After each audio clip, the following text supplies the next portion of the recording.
ராஜி நிச்சயமா போலீஸ் ஆவாங்க அப்படின்னு சொல்லி யாரெல்லாம் நினைக்கிறீங்களோ அவங்களா நம்ம வீடியோக்கு லைக் பண்ணிக்கோங்க. ஆமாங்க, ராஜி போலீஸ் ஆகிறதுக்கான அத்தனை அறிகுறியும் அப்படியே தெரியுது. அண்ட் இப்பதான் அடுத்தடுத்த லெவலுக்கு போய்கிட்டு இருக்காங்க. இப்ப கதிர் வந்து டிராவல்ஸ் வச்சுட்டாரு. இதை தான் கதிர் எதிர்பார்த்தாரு. பட் அந்த விஷயம் இப்ப நடந்துருச்சு. அவரும் பாத்தீங்கன்னா ஆசியா டிராவல்ஸ் வச்சு பக்காவா செட்டில் ஆயிட்டாரு. இங்க என்ன பிரச்சனை அப்படின்னு பாத்தீங்கன்னா மயிலோட அப்பாவால தான் இதுக்கப்புறம் முழுக்க முழுக்க பிரச்சனை வரப்போகுது. சரவணன் ஆரம்பத்திலே சொல்றாரு பாண்டியன்ட்ட, எப்பா இவர் வந்து இங்க வேலை செய்யறது சரியா வருமா அப்படின்ற மாதிரி சொல்ல, பாண்டியன் இருந்துகிட்டு என்ன சொல்றாரு அப்படின்னா, இப்ப சம்பந்தியே கேக்குறாரு, அவருக்கு வந்து எதுவுமே தெரியாமையா இருக்கும், நம்ம கிட்ட கேக்குறாரு அப்படின்னா அவருக்கு ஏதோ தேவை இருக்குது, அதனால கேக்குறாரு, இருந்தா இருந்துட்டு போட்டுமே பாத்துக்கலாம் அப்படின்னு சொல்லுவாரு. ஆனா சரவணனுக்கு அது சுத்தமா உடன்பாடே கிடையாது. இப்போ மயிலோட அப்பா என்ன செய்வார் அப்படின்னு நினைக்கிறீங்க? இங்க வந்து வேலை செய்வார்னு நினைக்கிறீங்க? கண்டிப்பா வேலை செய்ய மாட்டாரு. அதை விட்டுட்டு இவர் என்ன பண்ணுவார் அப்படின்னா இங்க வச்சு பிரச்சனை பண்ணிக்கிட்டு இருப்பாரு. நான் தான் வேலை செய்ய மாட்டேன், நீங்க எல்லாரும் வேலை செய்யணும் அப்படின்னு சொல்லி இருக்கிற எல்லாரையும் அதிகாரம் பண்ணிக்கிட்டு இருப்பாரு. முக்கியமா சரவணனை, மாப்ள இது உங்க கடை மாப்ள அப்படின்னு சொல்லி அவரை ஏத்தி விடணும். அவரை கொஞ்சம் கொஞ்சமா பாருங்க, செந்தில் தம்பி எப்படி இருக்காருன்னு பாருங்க,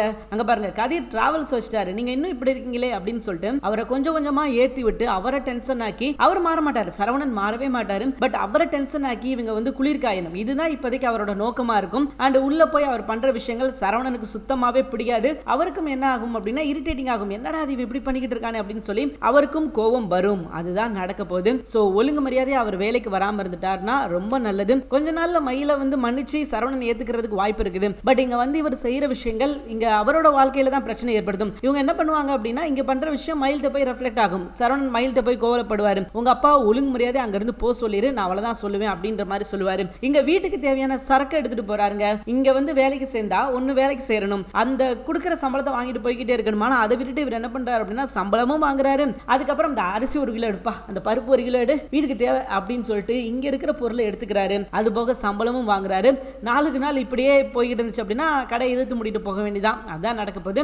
அண்ட் கதிர் பாத்தீங்கன்னா அடுத்தவரோட காரெல்லாம் புக் ஆக ஆரம்பிச்சிருச்சு. சேர் போட்டு ஜம்முன்னு ஓனரா உட்காந்துட்டாரு. செந்திலும் செட்டில் ஆயிட்டாரு. இதெல்லாம் சொல்லி சொல்லி சொல்லியே சரவணன் மனசுக்குள்ள நஞ்ச விதைக்கிறதுக்கான வழியை அவங்க பண்ண போறாங்க. பட் சரவணன் நஞ்சா மாறுவாரா அப்படின்னா அது கொஞ்சம் கேள்விக்குறிதான். இவங்கள மாதிரிலாம் கிடையாது, மற்ற பசங்களாம் மாதிரிலாம் கிடையாது. அப்பானா உயிர் அப்படின்னு இருக்கிற ஒரு ஜீவன் இப்படி மாறுமா அப்படின்றது இனி வர்ற எபிசோட்ல தெரியும். ஆனா மாற மாட்டார் அப்படின்ற நம்பிக்கை இருக்குது. ஏன்னா அவர் வந்து ஆரம்பத்துல இருந்தே அப்பா பிள்ளையா தான் வளர்ந்திருக்காரு அப்படின்றதுனால இவங்களால ஈஸியா அவரை நெருங்க முடியாது. அவரை நெருங்குறதும் கஷ்டம். கண்டிப்பா இனி அடுத்தடுத்து நடக்க போற எபிசோட் ரொம்பவே இன்ட்ரெஸ்டிங்கா இருக்கும். ஏன்னா இவ்வளவு நாள் நடந்த விஷயங்கள் அப்படின்றது வேற, அண்ட் இதுக்கப்புறம் நடக்க போற விஷயங்கள் அப்படின்னு பாத்தீங்கன்னா டோட்டலாவே வேற. கண்டிப்பா இதுக்கப்புறம் நம்ம மயிலோட வாழ்க்கை அவங்களுக்கு நிலைக்குமா இல்லையான்னு கூட தெரியாது. அந்த அளவுக்கு அவங்களோட லைஃப்ல வந்து ப்ராப்ளம் வரும், பிரச்சனைகள் வரும். அதெல்லாம் எப்படி தாண்டி மயில் வந்து இந்த வாழ்க்கையை வாழ போறாங்க. ஏன்னா சரவணன் கூட சேர்ந்து வாழணும் அப்படின்றது அவங்களோட ஆசை. அவங்களுக்கே தெரியும் நம்ம நிறைய தப்பு பண்ணியிருக்கோம் அப்படின்னு சொல்லி அவங்களுக்கே நல்லா தெரியும். அதனாலதான் அவங்க இவ்வளவு தூரத்துக்கு பொறுமையா இருக்காங்க. அவங்களாலையும் எதுவும் பேச முடியல.